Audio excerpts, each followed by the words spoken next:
playing from Bhagya Bharat.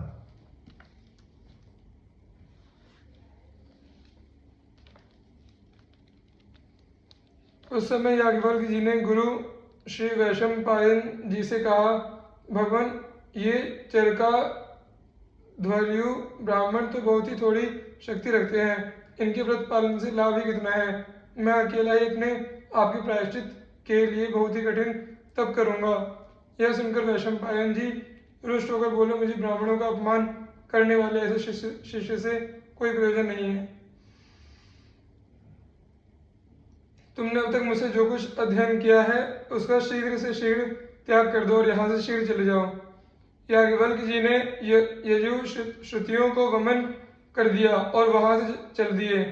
उन वमन रूप से पढ़े हुए यजुर्वेद के अत्यंत सुरम्य मंत्रों को देखकर अन्यान्य मुनियों ने लोलुपतावश तीतर का रूप धरकर उन्हें ग्रहण कर लिया। तीतर रूप इसलिए धारण कर लिए कि ब्राह्मण रूप से वमन को कैसे निकलेंगे। यही कारण है कि वह अत्यंत मनोहर यजु शाखा तैत्तिरीय शाखा कहलाई। तत्पश्चात याज्ञवल्क्य ने वैशंपायन भी जिनको न जानते हो ऐसी यजु श्रुतियों की प्राप्ति के लिए सूर्य भगवान की आराधना की। इनकी उपासना से प्रसन्न होकर भगवान सूर्य ने अश्व रूप धारण कर उनकी कामना अनुसार उन्हें वैसी यजु श्रुतियां प्रदान की। वही वाजसनेय शाखा के नाम से प्रसिद्ध है। वाजसनेयी संहिता के आचार्य होने से इनका नाम वाजसनेय भी हुआ। एक बार मोक्षविद जनक के पिता देवरात जी ने यज्ञ किया। अध्वर्यु कर्म में जो प्रायश्चित आदि रहते हैं उसे वैशंपायन जी करा रहे थे। उसके करने में कुछ त्रुटि हो जाने से यज्ञ में कुछ न्यूनता मालूम पड़ी। उस समय याज्ञवल्क्य जी ने वैशंपायन जी को टोका। तब जनक तथा वैशंपायन दोनों ने इनसे प्रार्थना की कि उसकी पूर्ति करा दें। याज्ञवल्क्य जी ने अपने वेदों से उस त्रुटि की पूर्ति कराई। यज्ञ समाप्त होने पर देवरात जी ने जब वैशंपायन को दक्षिणा दी तब याज्ञवल्क्य जी ने उसका विरोध किया और कहा कि यह सब दक्षिणा हमको मिलनी चाहिए, न कि वैशंपायन को, क्योंकि यज्ञ की पूर्ति तो हमने अपने वेदों से कराई है। अंत में महर्षि देवल ने वह दक्षिणा दोनों में आधी आधी बंटवा दी। याज्ञवल्क्य जी ने उनके कहने स्वीकार कर लिया। एक बार देवराज जी के पुत्र मोक्षविद राजा जनक के ब्रह्मनिष्ठ ऋषियों का समाज राजा जनक ने ब्रह्मनिष्ठ ऋषियों का समाज एकत्र किया और एक सहस्र वत्सा गौओं को समलंकृत कर यह प्रतिज्ञा की कि जो ऋषि ब्रह्मनिष्ठ हो वह हमारे प्रश्नों का उत्तर दे और इन गौओं को ले जाए।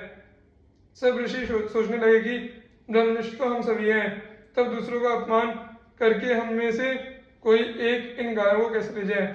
इतने में याज्ञवल्क्य जी आए और उन्होंने यह कहते हुए कि मैं ब्रह्मनिष्ठ हूँ, अपने शिष्यों को आज्ञा दी कि इन गौओं को आश्रम पर ले जाओ, मैं इनके प्रश्नों का उत्तर दूंगा। इस पर अन्य सब ब्रह्मनिष्ठ ऋषि बिगड़ गए। तब इन्होंने सबको परास्त किया। राजा जनक याज्ञवल्क्य जी के शिष्य हो गए। श्री तुलसीदास जी ने भी इन्हें परम विवेकी कहा है। यथा जाग बलिक मुनि परम विवेकी। रामचरितमानस 1:15, 1:45-4। सूर्य भगवान से समस्त वेद ज्ञान प्राप्त होने के बाद लोग आपसे बड़े उत्कट प्रश्न किया करते थे। आपने सूर्य भगवान से शिकायत की, तब उन्होंने वर दिया कि जो कोई तुमसे अति प्रश्न करेगा तथा तुमसे वाद विवाद करके तुम्हारे निश्चित किए यथार्थ सिद्धांत पर भी वितंडावाद करेगा, उसका सिर फट जाएगा।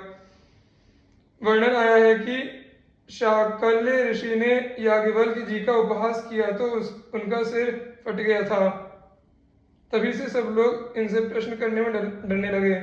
इन्होंने श्री काकभूषुंडी जी से श्री रामचरित श्रवण किया है और महर्षि भरद्वाज को सुनाया है। यथा तहिसन जाग बलिक मुनि पावा, तिन पुनि भरद्वाज प्रतिगावा। रामचरितमानस 1:30-5।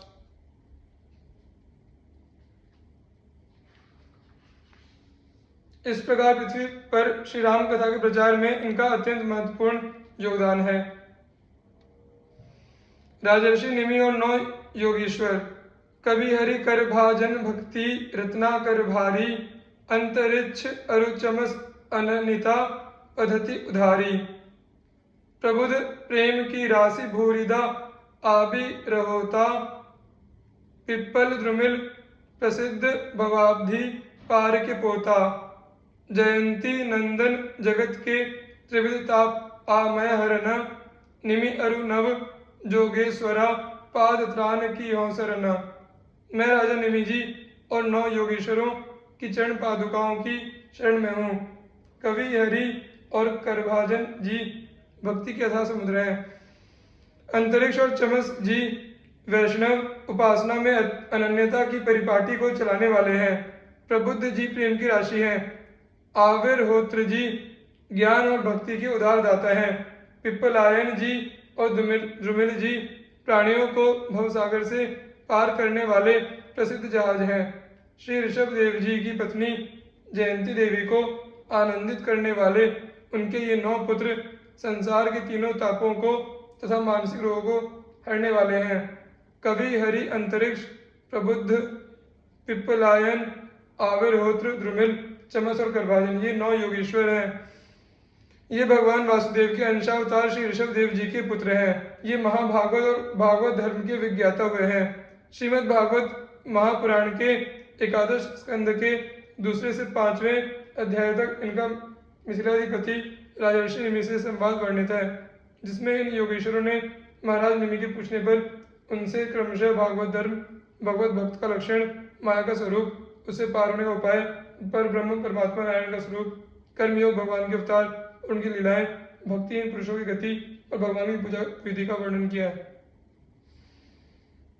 महाराज निमि और 9 योगेश्वरों का यह पवित्र संवाद 10 में भी आया है। श्री निमि और 9 योगेश्वरों का संवाद। एक बार की बात है, महाराज निमि बड़े बड़े ऋषियों के द्वारा एक महान यज्ञ करा रहे थे। पूर्वोक्त 9 योगेश्वरों का वर्णन छंद 10 में आया है। स्वच्छंद विचरण करते हुए उनके यज्ञ में जा पहुंचे। सूर्य के समान तेजस्वी परमानुरागी इन 9 योगेश्वरों को देखकर राजा निमि और ऋत्विज आदि ब्राह्मण सबके सब स्वागत में खड़े हो गए तथा उन्होंने प्रेम तथा आनंद से भरकर विधि पूर्वक इनकी पूजा की। तत्पश्चात श्री निमि जी ने कहा, दुर्लभो मानुषो देहो देहिनाम क्षण भंगुरः, तत्रापि दुर्लभम मन्ये वैकुंठ प्रिय दर्शनम। श्रीमद् भागवत 11:2-29। अर्थात भगवान जीवों के लिए मनुष्य शरीर का प्राप्त होना दुर्लभ है। यदि यह प्राप्त भी हो जाता है तो प्रतिक्षण मृत्यु का भय सिर पर सवार रहता है, क्योंकि यह क्षणभंगुर है। इसलिए अनिश्चित मनुष्य जीवन में भगवान के प्यारे, उनको प्यार करने वाले भक्तजनों का संतों का दर्शन तो और भी दुर्लभ है। हम आप लोगों से यह जानना चाहते हैं कि जीव के परम कल्याण का स्वरूप क्या है और उसका साधन क्या है, तथा कृपा करके भागवत धर्मों का भी वर्णन कीजिए।